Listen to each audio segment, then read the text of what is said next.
In this lesson, we're going to put together the effects that we've been learning about transforming functions and combining them. Now, I'd like to make note, first of all, that the format that I'm going to be using for function equations differs from what is often written. Notice how I've written A, D, B, and C compared to the resource that you might be using. I've written the variables for A and D, which are vertical effects, with the y variable on the left side of the equation, while the b and the c, which are horizontal or x effects, are inside the function. So I'd like to refer to this when I make these generalized rules. First of all, for a, if the a value, as written at the start of my notes, is a value more than 1, we get a vertical compression. A value between 0 and 1 is an expansion. A value less than 0 or negative is a reflection. Now the same rule applies to the variable b, except now we're talking about horizontal. This is one of the benefits of the way that I've laid out the transformed variables for x and for y. The same set of rules will apply. What you see here for a, vertical, and what you see here, b, horizontal. Now, it may require you to mentally or actually physically move the information given to you in a question in order to apply these rules, but it's a way that I think is a little bit simpler. Now, in a similar sense, for C and for D, we have the same type of rules. C, in this case, applying to horizontal translation, and D to vertical translation. Values that are more than 0 for C or D correspond with positive things, right and up, while values that are less than 0 correspond to values that are left or down. Now, a note about what constitutes negative. If you see x plus 3 inside of a function, don't forget that actually means f of x minus negative 3. That negative sign is built in to the definition, and it's really implying just a difference between values. So when you don't see a negative, it means subtract a negative value. And the fact that this value is negative means move to the left. You may want to review that and pause before you move on if that's at all unclear for you. So this is actually supposed to be a review of things that have already been covered. Now I'd like to talk about combined effects. When it comes to combined effects, there are two things to know that are new and important. Vertical and horizontal effects are independent of each other. They don't influence each other. Okay, that's important to take note of. They don't influence each other. What is horizontal does not impact what is vertical. Second, otherwise, order of transformations is very important and it matters. I'd like to illustrate that a few ways. I'd like you to compare for the function square root what 2 bracket x plus 3 looks like compared to 2x plus 6. Now I've made a note here that mathematically they're the same, but there are different actions involved. This first one does involve a 2, as the second one does, multiplied on x, so in both cases there's something horizontally compressed. But the plus 3 here refers to a leftward movement, while the plus 6 over here is a 6 left movement. And these, as I said, are mathematically equal, so it illustrates how the order that you do things in impacts the results you get. Now, at this point, what I'd like you to do to see the effect on order is perform these transformations on y equals root x. First, I'd like you to do step 1 and 2 on the left, then step 1 and 2 on the right, by actually replacing x with the corresponding value of transformation. Pause the video now and see how you do, and then come back and compare your answers with mine. Okay, well hopefully you've given this a try, and you're going to be comparing your results to what I'm about to write. So here's a horizontal compression on root x. It becomes 2x. Now this is a little bit trickier. I'm applying the second rule after the first. So where I see x above in step 1, I replace with x plus 3. That's going to require a bracket because what was the input is multiplied by 2, and the input is now in 2 parts. So they both need brackets and multiplication by 2. So I have a bracket here. Now let's compare that with this one. Now I'm transforming by moving to the left 6 first. There's my transformation. Now on this, Where I see x, I replace with 2x for a compression. So 2x is on its own separately, then 6 added on, resulting in this. And there's no bracket here. Now, mathematically, as I said before, these are equivalent. If I factor 2 from the right expression, I get the expression on the left. But what I did in terms of transformations was moving to the left by a greater amount, followed by compression, versus compression first, with a lesser amount to the left. So the order impacts the amount of transformations that happen, or given an actual transformation, the way that you interpret it is impacted by the existence of a bracket. If a bracket is there, and I'm going to make a note that it may be implied, and that's on the vertical direction, we shape first, then move. If there's no bracket, we're going to move and then shape. Now, you have to be careful, as always with vertical things.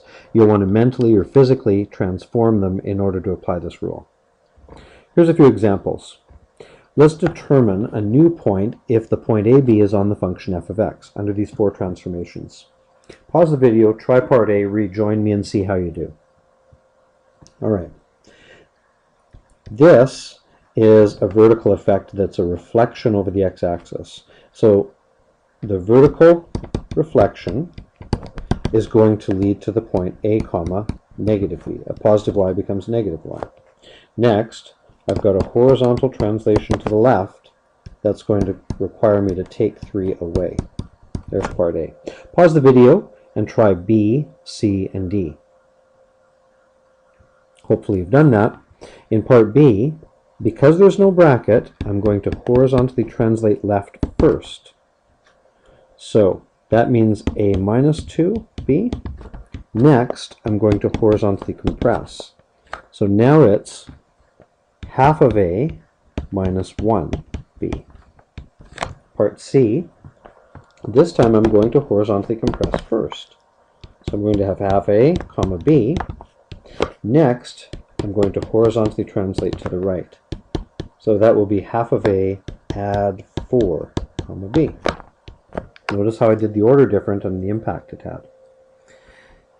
This negative sign applies to the y value, where everything in the bracket applies to x. I can do them in any order I want. I'm going to choose to reflect on the x-axis first.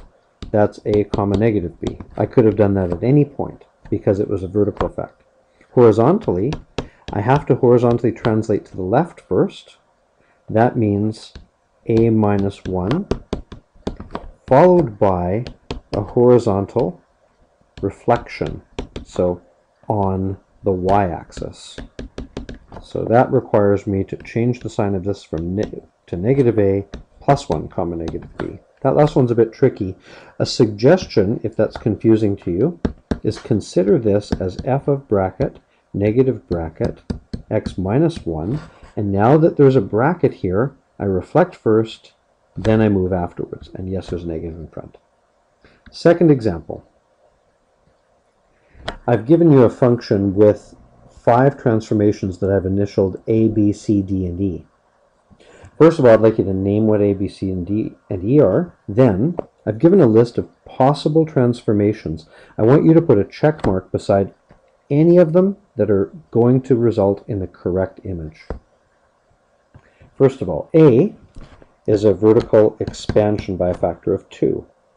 B is a reflection that affects the x value, so it's over the y-axis.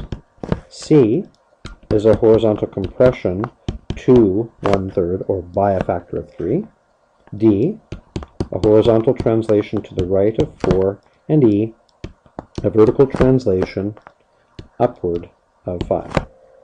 I could have this rewritten as y minus 5 with a 1/2 out in front equals negative 3 bracket x minus 4 inside of the radical. And now that I've written it that way with the effects clearly on the y, you can see that the rules I applied earlier hold.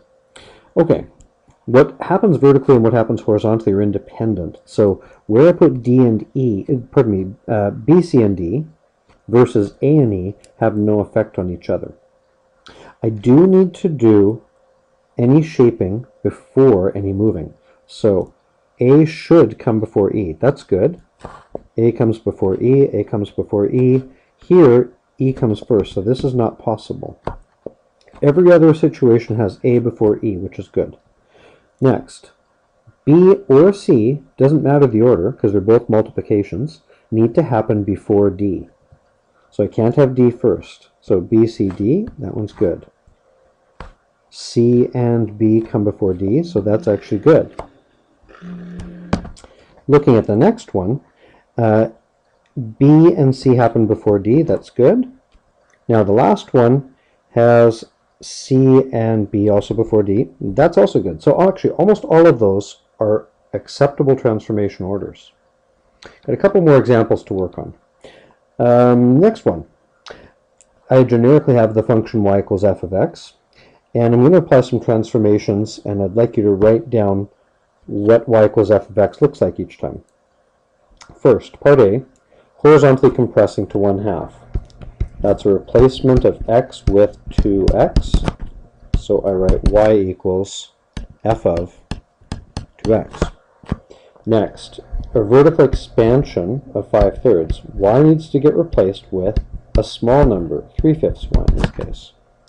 So I write 3/5 y equals f of 2x, or y equals 5/3 f of 2x. Either form is acceptable.